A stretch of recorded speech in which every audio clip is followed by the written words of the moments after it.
ठीक है, इसको देख के स्टोर प्रोसीजर जल्दी से क्रिएट करें, इसको फिर एग्जीक्यूट कीजिएगा।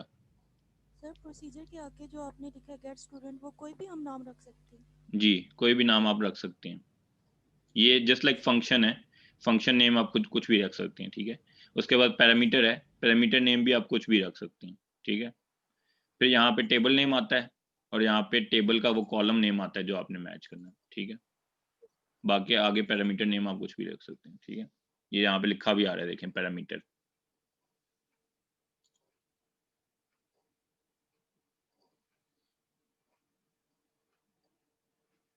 जल्दी से करें, 1 मिनट का काम है।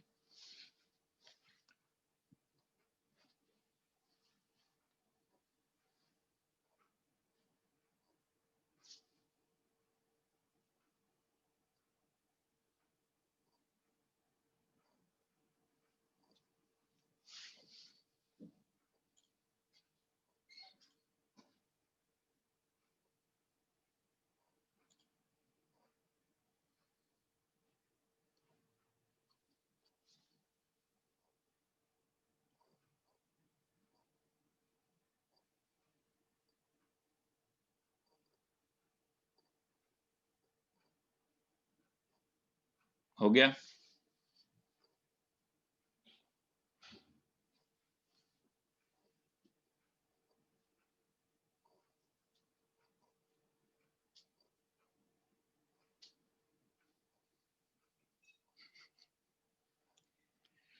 हो गया?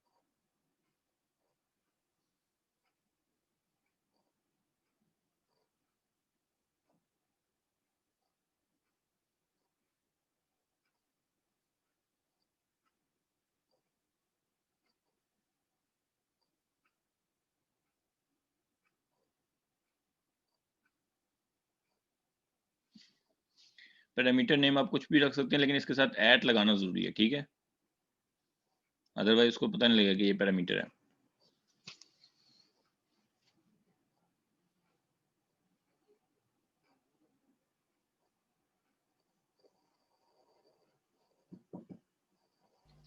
सर ये दिख लिया, अब इसको सेव भी करना है? इसको एग्जीक्यूट करना है यहाँ से, ये बटन F5 दबा दें या एग्जीक्यूट कर दें।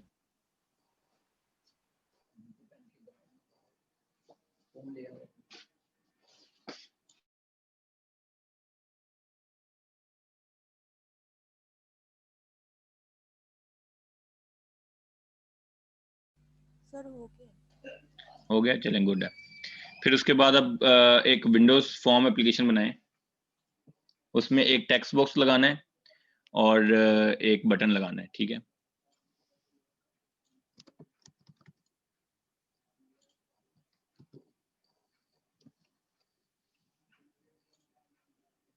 टेक्स्ट बॉक्स से आप यूजर से क्लास आईडी लेंगे, जब वो रन होगी एप्लीकेशन तो वहां पे क्लास आईडी प्रोवाइड करना है और बटन पे क्लिक करेगा, फिर आपने ये सारा कोड लिखना है स्टोर प्रोसीजर कॉल करने का।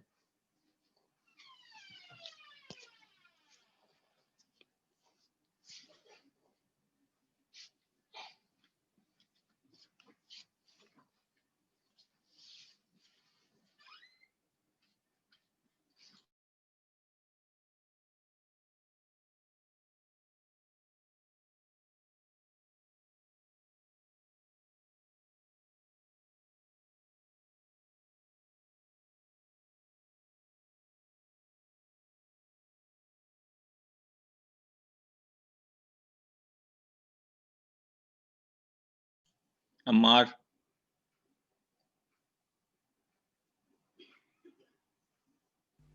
सर बटन के बैकएंड पे ये वाला जी कोड सर। लिखना है जो लिखा हुआ है। कर रहे हैं भाई आप भी? यस सर, कर रहा हूँ। ठीक है, मैं अभी चेक करूंगा सबसे। अच्छा जी, बटन के बैक एंड पे ये कोड लिखना है बिल्कुल।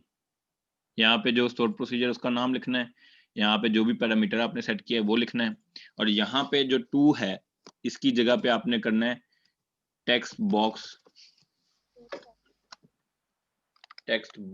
डॉट उससे टेक्स्ट गेट करके, ठीक है, टेक्स्ट गेट करके लिखना है यहाँ पे, ठीक है। लेकिन क्योंकि टेक्स्ट स्ट्रिंग में होगा तो उसको कन्वर्ट करना है, कन्वर्ट डॉट टू इंट 32 करना है, और फिर ये इस तरह आ जाएगा, ठीक है। उस केस में इस तरह आ जाएगा, टेक्स्ट बॉक्स से गेट करनी है आपने वैल्यू क्लास आईडी, और उसको इंटीजर में कन्वर्ट करके यहाँ पे पास करना है, ठीक है।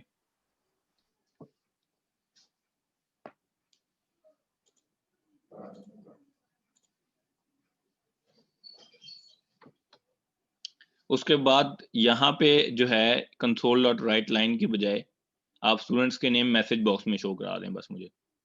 ग्रिड व्यू वाला बाद में कर लीजिएगा, ठीक है। एडाप्टर के साथ यूज कीजिएगा ग्रिड व्यू, उसको कीजिएगा उस तरीके से, ठीक है। एडाप्टर के साथ जैसे मैंने ग्रिड व्यू यूज कराया उस तरीके से करना है, ठीक है। फिलहाल यहाँ पे मैसेज बॉक्स में शो करा दें मुझे ID, sorry name, students name.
Rimsha,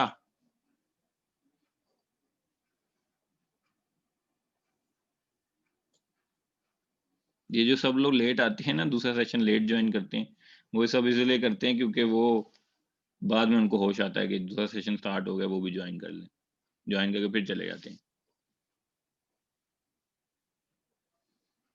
Mohammad Asif, इकरा,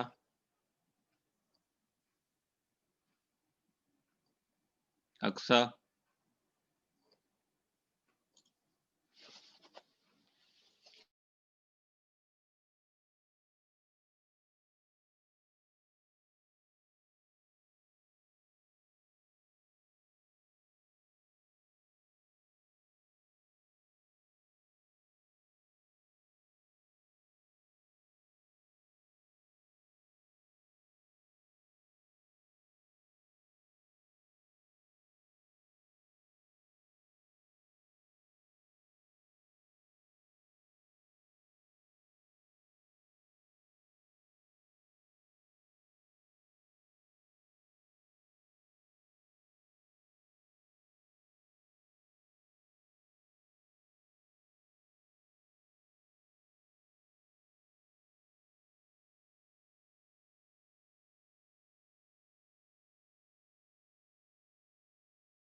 मोहम्मद काशिफ,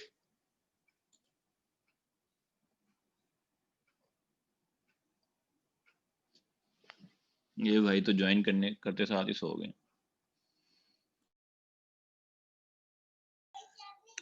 जी सर।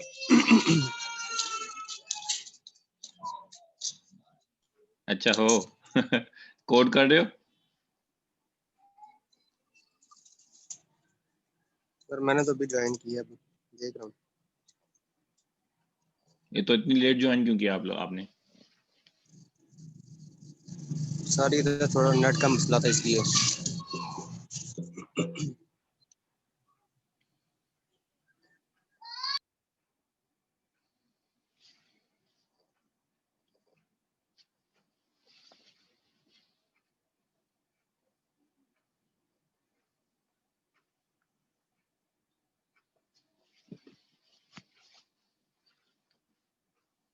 जिसका नेट का मसला नहीं भी होगा ना, अभी वो भी यही कहेगा नेट का मसला था। सर राइट लाइन की जगह मैसेज बॉक्स में लिख दें हम?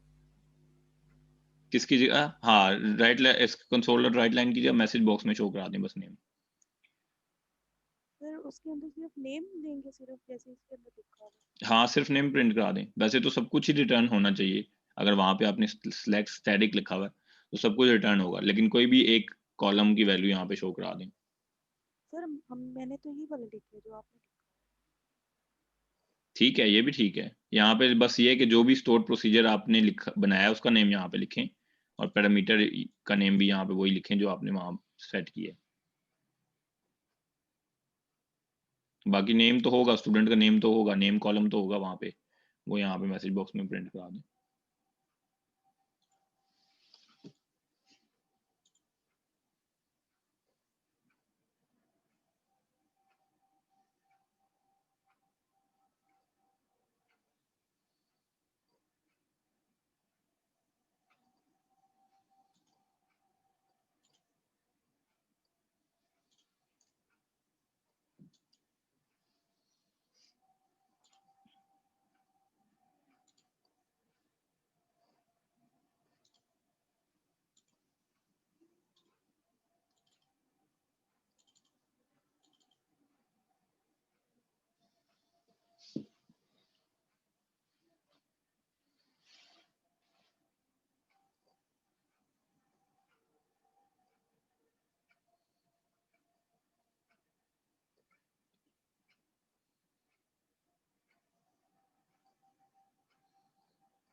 सर जी सर जो आपने ये राइट लाइन में नेम लिखा हुआ है सर, ये हमने जो स्टूडेंट टेबल में हमने स्टूडेंट का नेम लिखना है वो वाला लिखना है सर?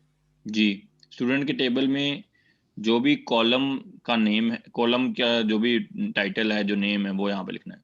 मेरे स्टूडेंट के टेबल में नेम था, अगर आपके भी है तो आप लिख सकते हैं। सर साथ ये RDR लिखना है?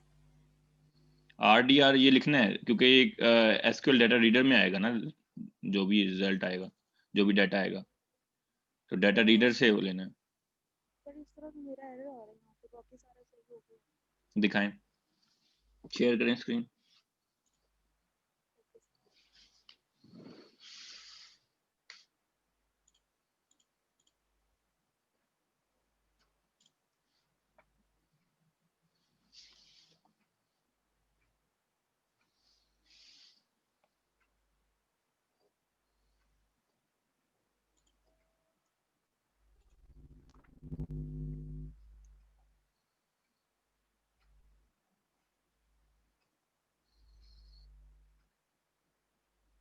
RDR के ऊपर लेके जाएं माउस, क्या एरर है?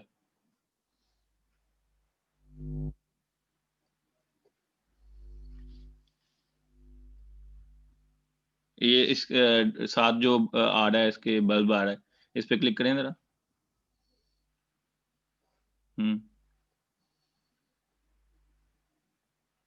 सर अब तो आ ही नहीं रहा।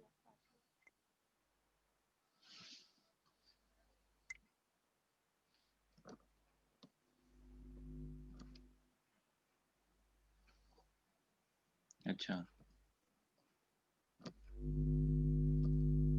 इसमें सेमी कॉलन हटाएं यहाँ पे। अच्छा नहीं, सेमी कॉलन तो एंड पे, ठीक है ठीक है, ये भी सही है। अच्छा, इसके साथ आगे लिखें प्लस, हाँ जी, ये ब्रैकेट जो लार्ज ब्रैकेट है, स्क्वायर ब्रैकेट, इसके बाद प्लस, फिर आगे 2 इन्वर्टेड कोट्स डाल दें, डबल कोट्स, ठीक है। अब रन करें।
expects parameter class ID which was not supplied।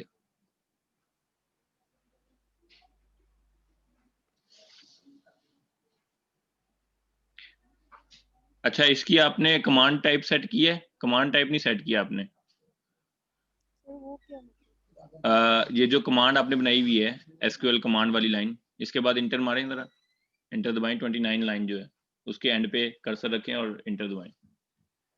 इसके एंड पे कर्सर रखें, यहाँ से इंटर दबाएं, यहाँ पे लिखें cmd dot command type,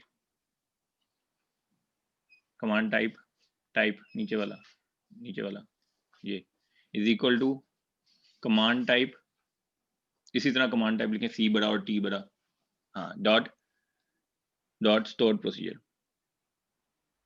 semicolon.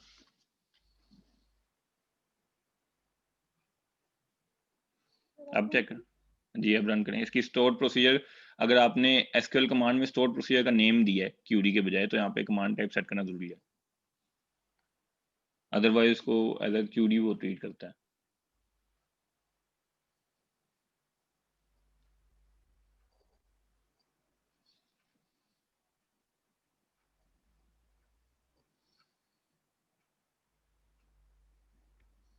Could not find stored procedure, इस स्टोर्ड प्रोसीजर का नेम चेक करें, इस पे स्पेस खत्म करें शुरू से, इसके नेम से पहले स्पेस डली हुई है वो स्पेस खत्म करें और इसका नेम दोबारा चेक करें,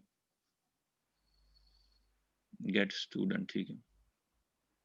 तो यहाँ पे वो जो हाँ जी, प्रोग्रामेबिलिटी नीचे, इसमें प्रोग्रामेबिलिटी का जो फोल्डर, नहीं उस आपने स्टोर प्रोसीजर बना लिया ना, प्रोग्रामेबिलिटी वाले फोल्डर में होगा, इसको खोलें, स्टोर प्रोसीजर्स में जाएं, गेट, इसका खोल, हाँ एक्सपेंड करें, get student dbo dot get student capital में, ठीक है। ठीक है, अब उधर जाके स्पेस खत्म किया, अब दोबारा रन करके चेक करें जरा, स्पेस का इशू ना हो शायद।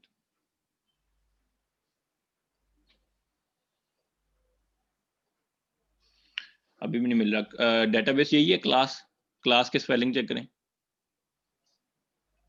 ऊपर, इनिशियल कैटलॉग में जो आपने लिखी हुई है कनेक्शन स्ट्रिंग में, ये क्लास, ये डेटाबेस का यही नेम है, एल छोटा है बीच में।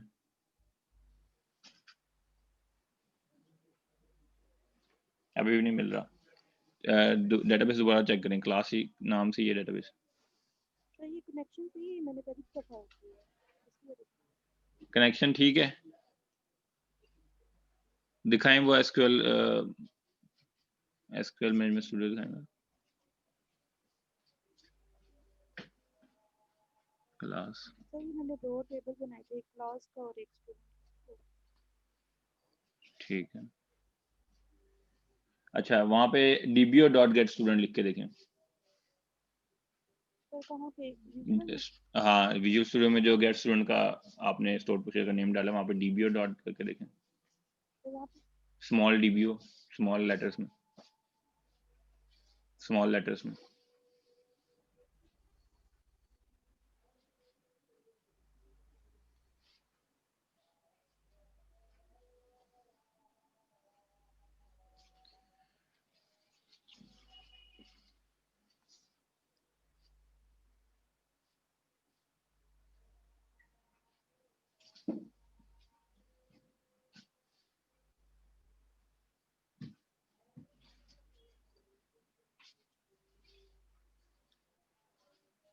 सर कुछ हो ही नहीं रहा। 5 क्लास आईडी नहीं होगा ना, 1 या 2 डाल के देखें, डाटा आपने कितना डाला है उसमें, सर टेबल में नहीं डाल। डाटा डाले ना उसमें, कोई टेबल में डाटा होगा, क्लास आईडी के अगेंस्ट कुछ डाटा आएगा ना। अब चल सही रहा है लेकिन डाटा नहीं है उसके पास, ओके सर। डाटा डालें टेबल्स में थोड़ा, वहां पे एसक्यूएल में आए, मैं बताता हूँ, इस पर राइट क्लिक करें स्टूडेंट के टेबल पे, सर फिर यहाँ राइट क्लिक करके एडिट, एडिट, एडिट टॉप 200 रोज, यहाँ पे डालें ID 1 student name,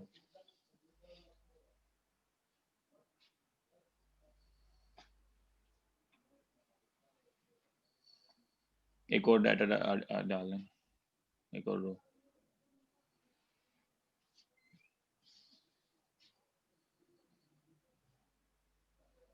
control S करें, ठीक है, आप रन करके देखें, 1 या 2 स्टूडेंट, क्लास आईडी है, बल्कि क्लास आईडी 1 डाल के देखें, 1 के अगेंस्ट ही डालें आपने, तो 1 और 3 देखो तो चलें ठीक है, 1 3 में से चेक करें,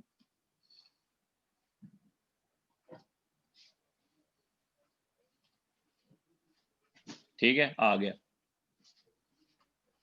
ठीक है। अब ये डाटा रीडर से हमने किया है, अगर आप यही काम डाटा एडाप्टर से करें, ठीक है, कमांड टाइप स्टोर प्रोसीजर ही सेट करनी है, सिर्फ एसक्यूएल डाटा रीडर की जगह डाटा एडाप्टर यूज करना है और डाटा सेट यूज करने हैं, ठीक है। फिर उस डाटा सेट को हम ग्रिड व्यू में डाल देंगे और सारे स्टूडेंट्स का रिकॉर्ड ग्रिड व्यू में दिखा सकते हैं, ठीक है। अब स्क्रीन अपनी स्टॉप कर दें,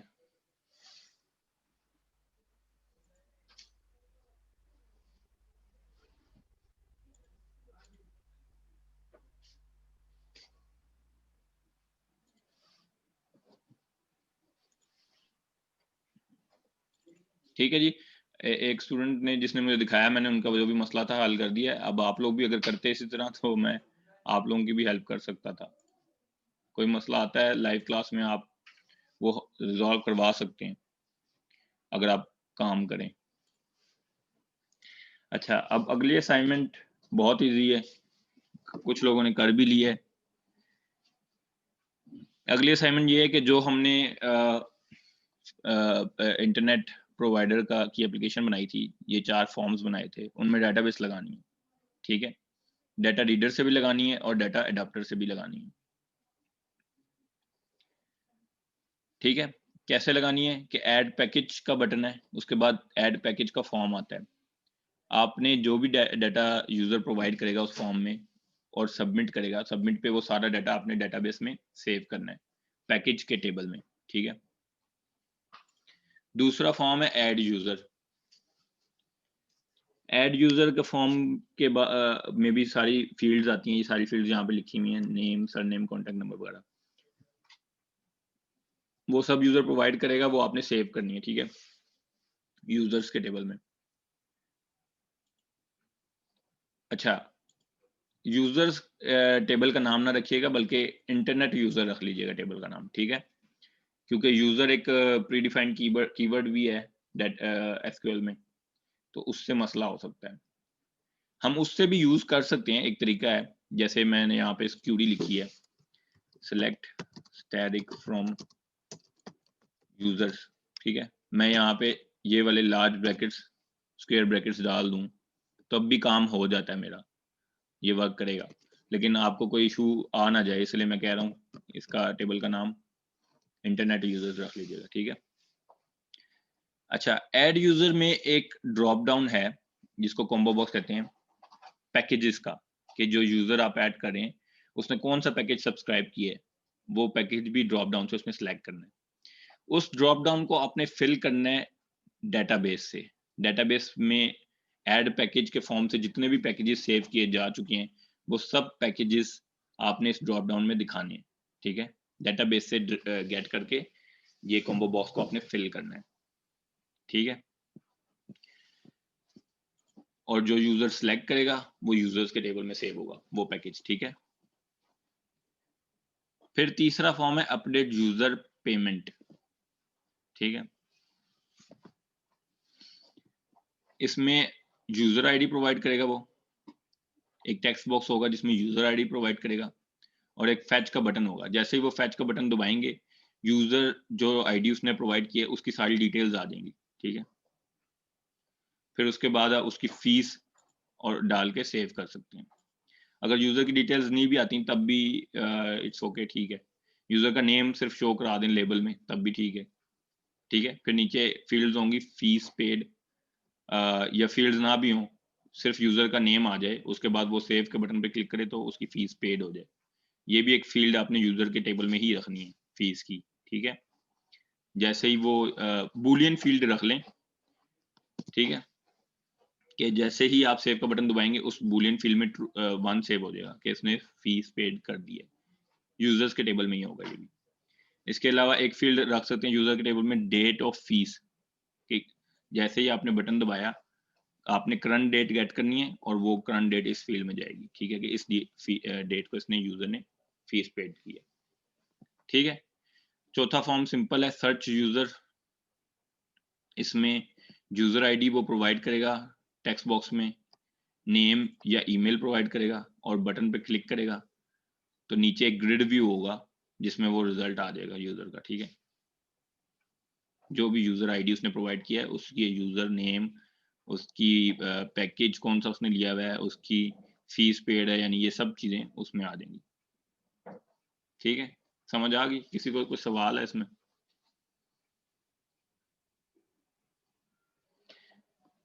दो टेबल अगर बना लें आप, यूजर का और पैकेज का, तो मेरे ख्याल से काम हो जाता है सारा।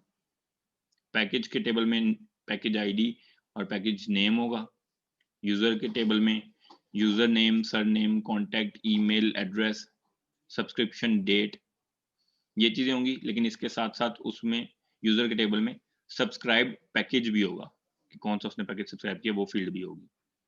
उसके अलावा फीस पेड की फील्ड भी होगी और डेट ऑफ फीस भी होगी। ठीक है, ये एक्स्ट्रा 3 फील्ड्स भी होंगी।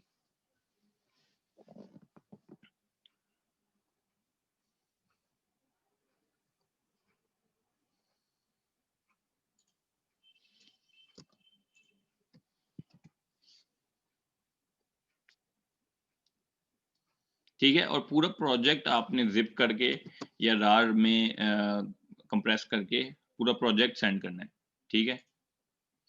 क्योंकि अगर आप पूरा प्रोजेक्ट नहीं सेंड करेंगे तो मुझे नहीं उसका जो डिज़ाइन है वो चीज़ें मेरे पास नहीं आएंगी।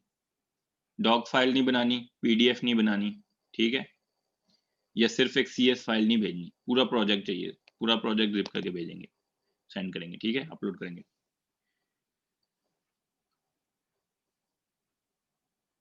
कोई सवाल हो किसी का इस असाइनमेंट में से?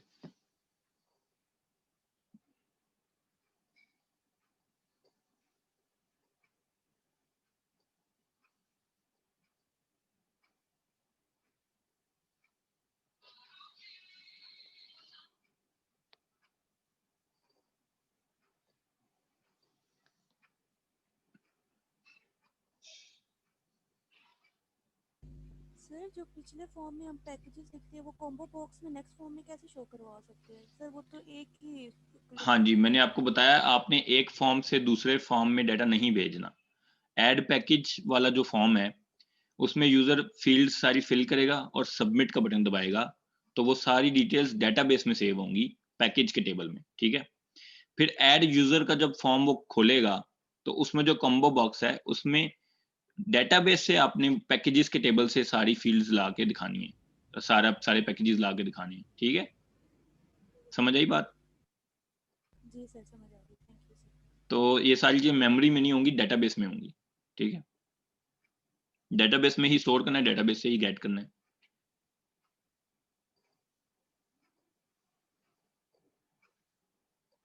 और कोई सवाल?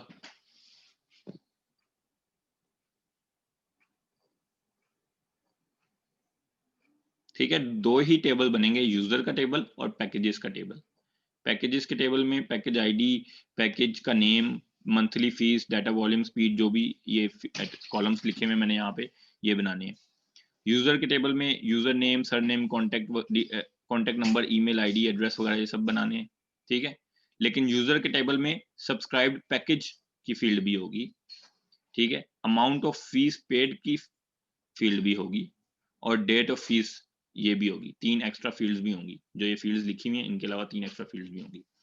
ये अगर आप अच्छे तरीके से मेहनत करके ये वाली असाइनमेंट आप कर लेते हैं, आपको फुल फ्लैज एप्लीकेशन बनानी आ जाएगी, ठीक है। एप्लीकेशन सारी इसी तरह बनती हैं।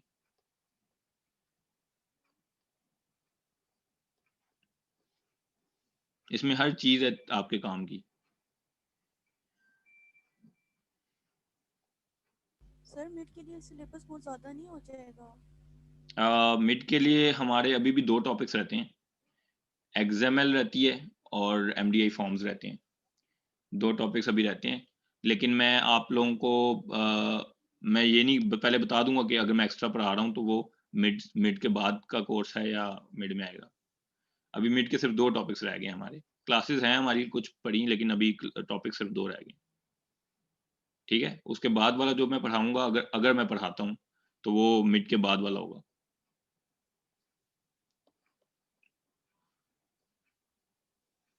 मैं असल में ये नहीं करना चाह रहा कि मैं कोर्स आउटलाइन शॉर्ट करूं, उसमें से अनइम्पोर्टेंट टॉपिक्स मैं निकाल दूं। मैं ये चाह रहा हूँ कि एटलीस्ट कोर्स आउटलाइन पूरी आपको कराऊं, ताकि आप लोगों को चीज़ों का पता हो।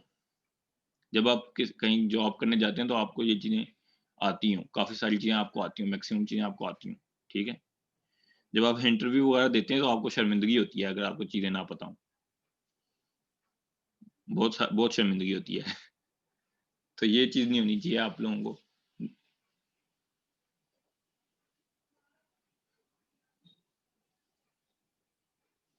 तो एटलीस्ट हम कोर्स आउटलाइन पूरी कवर करेंगे, ठीक है। मैं आपको दिखा भी देता हूँ कोर्स आउटलाइन।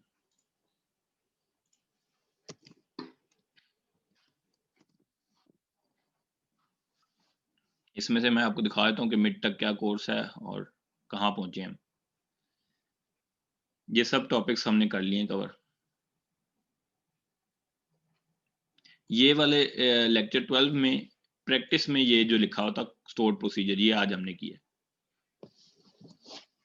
मेन लेक्चर कोई नहीं किया, प्रैक्टिस वालों में से किया, ठीक है। इसके अलावा binding to text box, combo box, ये मैं आपको सिखा दूंगा।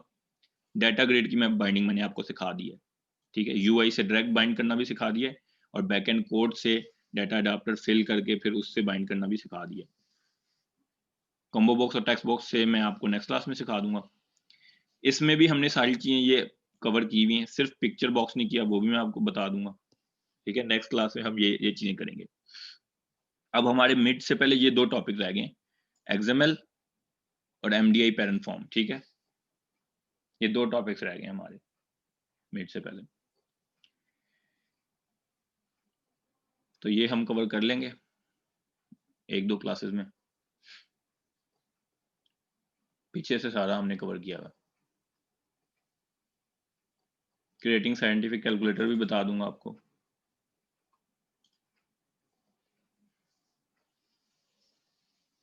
ठीक है, आगे फिर मिड के बाद ये वेब डेवलपमेंट शुरू हो जाती है।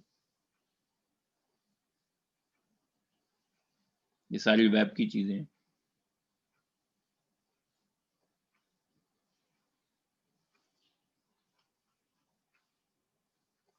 ठीक है, तो हम बिल्कुल सही रूटीन पे जा रहे हैं। हमारे सिर्फ 2 टॉपिक्स रह गए, मेन जो टॉपिक्स हैं वो ये 2 रह गए।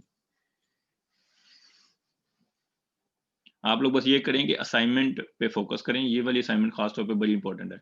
अगर आप ये अच्छे तरीके से कर लेते हैं तो आपको काफ़ी चीज़ें पता लग जाएंगी कि कैसे एप्लीकेशन डेवलप होती है, फुल फ्लैज एप्लीकेशन कैसे डेवलप होती है, क्योंकि ये फुल एप्लीकेशन है। इस असाइनमेंट में फुल एप्लीकेशन है लिखी हुई, ये आपने बनानी है।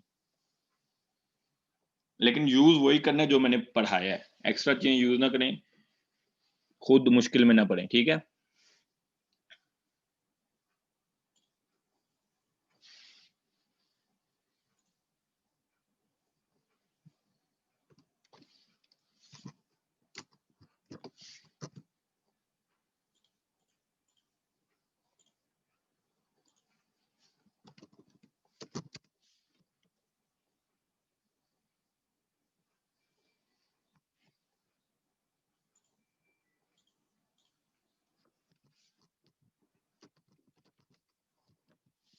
चलें जी, ठीक है। अपना ख्याल रखें और असाइनमेंट खुद करें। अल्लाह हाफिज।